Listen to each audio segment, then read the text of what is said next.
Hadirin jamaah Jum'ah rahimakumullah.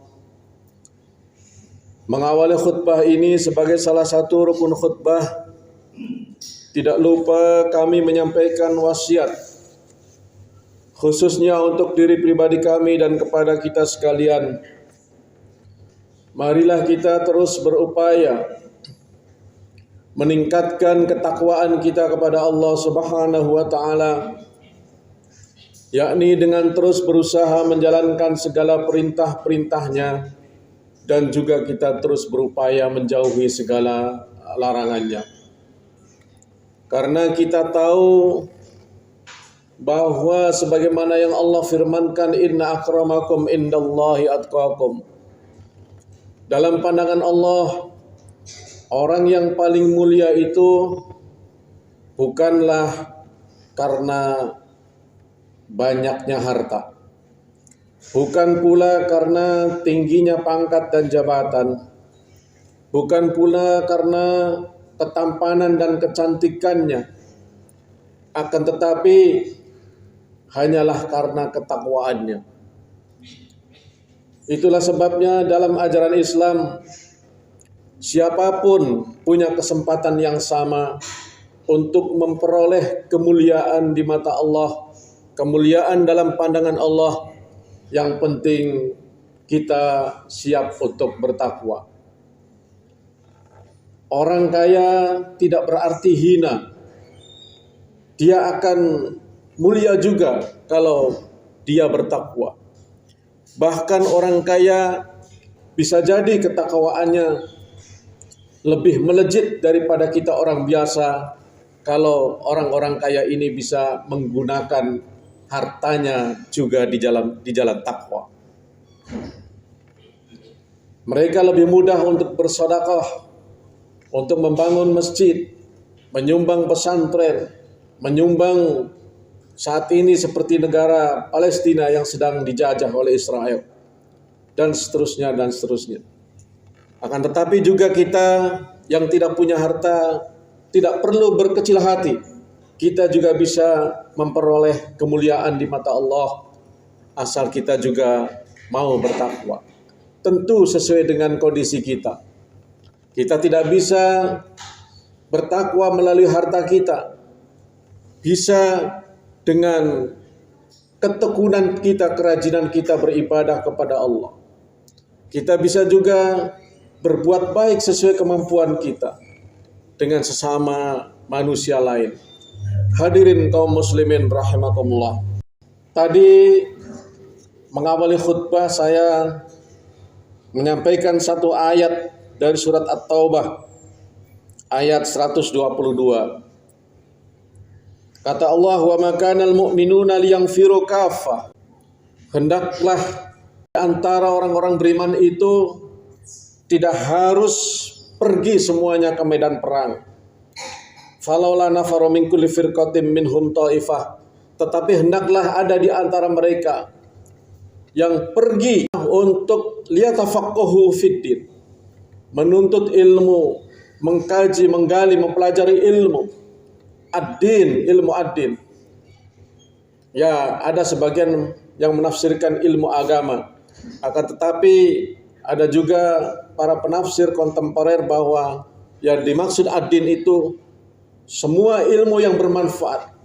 Karena nyaris semua ilmu, semua bidang ilmu itu dalam ajaran Islam masuk sebagai kategori ilmu agama. Kita belajar biologi.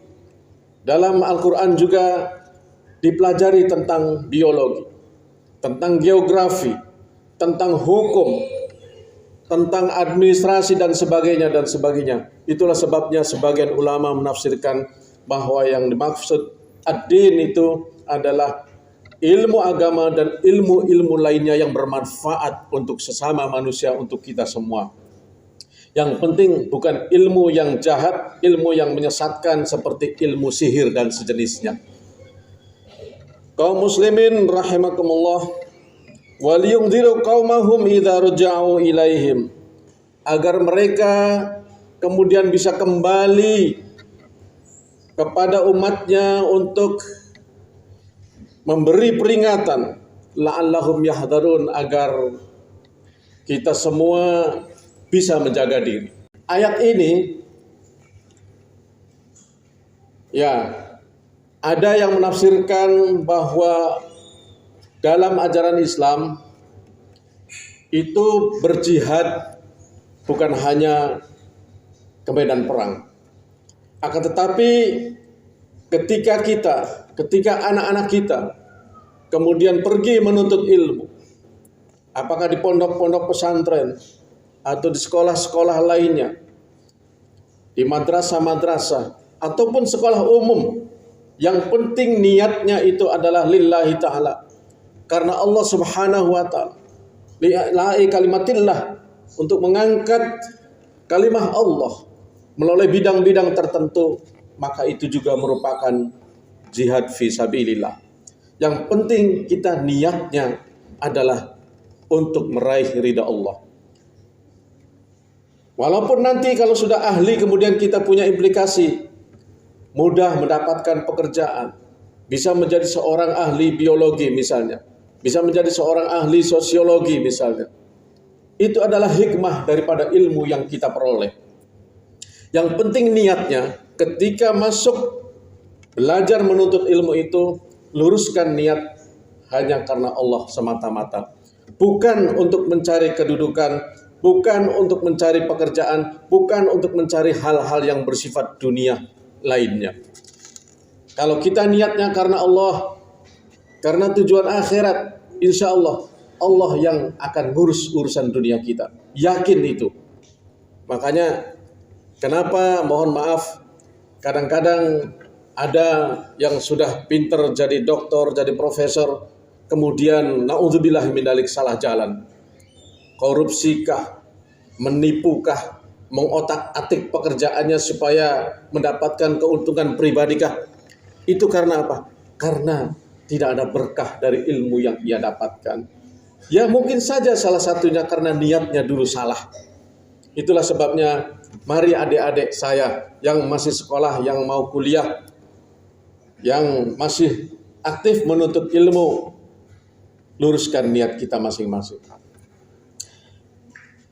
Ayat ini juga kaum muslimin rahimakumullah bisa ditafsirkan tentang dua kelompok, yakni ada kelompok sipil, warga sipil, dan ada warga militer. Ya. Nah, yang tugasnya berperang itu untuk sekarang sudah semakin jelas. Yang harus ke medan perang itu adalah para tentara. Dan setiap negara, hampir semua negara memiliki tentaranya masing-masing. Dan yang berperang adalah para tentara itu kemudian melawan tentara negara lain. Seharusnya seperti itu. Tetapi kita sangat miris. Saat ini sedang terjadi Bani Israel, khususnya Zionis Israel, berperang dengan Palestina. Bukan hanya Hamas yang ia cari, tetapi ia bombardir seluruh rakyat Palestina. Tidak melihat lagi di situ ada anak-anak kecil, tidak melihat lagi di situ ada warga sipil, ibu-ibu dan sebagainya. Yang jelas dia membombardir. Itulah sebabnya maka kita sudah makin sedih melihatnya, makin prihatin melihatnya. Bahkan ini sudah ada yang menyebut bukan peperangan tetapi sebuah gerakan genosida. Menghabisi, ya, membunuh warga Palestina untuk dihabisi. Dan kita tahu warga Palestina adalah saudara kita, saudara seagama. Kita diajarkan oleh Rasulullah untuk memperkuat tali persatuan dan kesatuan dengan sesama muslim. Seorang ulama juga mengajarkan tentang ukhuwah, persaudaraan ini. Yang pertama dan utama adalah ukhuwah Islamiyah. Yang kedua baru ukhuwah watoniyah. Yang ketiga baru ukhuwah insaniyah. Dan ketika dia adalah manusia, kemudian satu agama dengan kita, tentu kita harus merasa bahwa itu adalah saudara kita.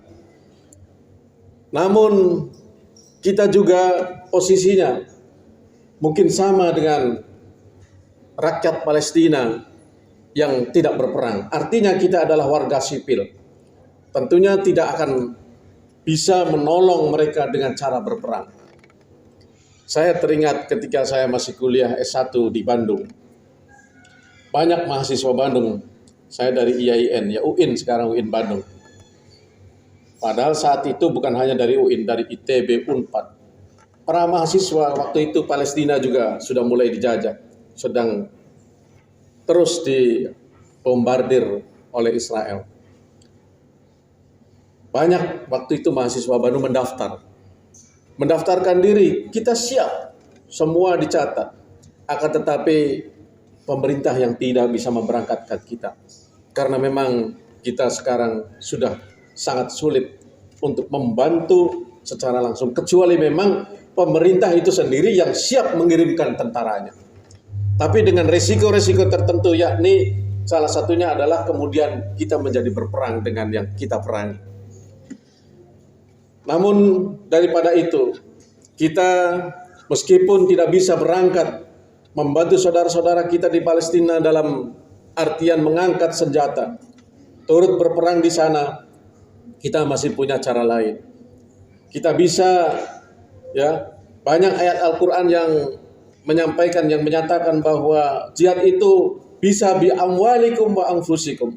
Boleh dengan harta kita atau dengan nyawa dan jiwa kita.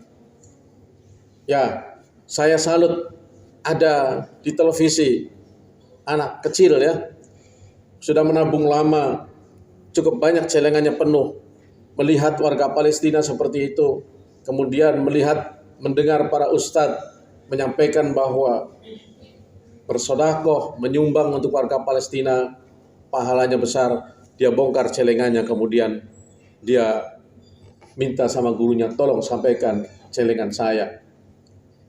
Itu anak kecil, ya. Nah, tentu saja bagi kita yang sudah dewasa, sudah bekerja, mari kita sisihkan.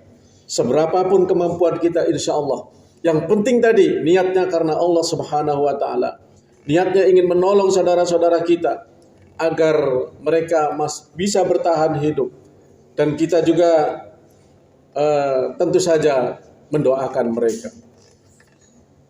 Ya, mungkin ada juga yang pernah mendengar bahwa ketika harta kita persembahkan di jalan Allah untuk berjuang, untuk berjihad, maka harta yang kita berikan itu berlipat-lipat nilai pahalanya. Seperti satu bibit yang kemudian menumbuhkan 7 bulir dan setiap bulir itu menumbuhkan 100 biji.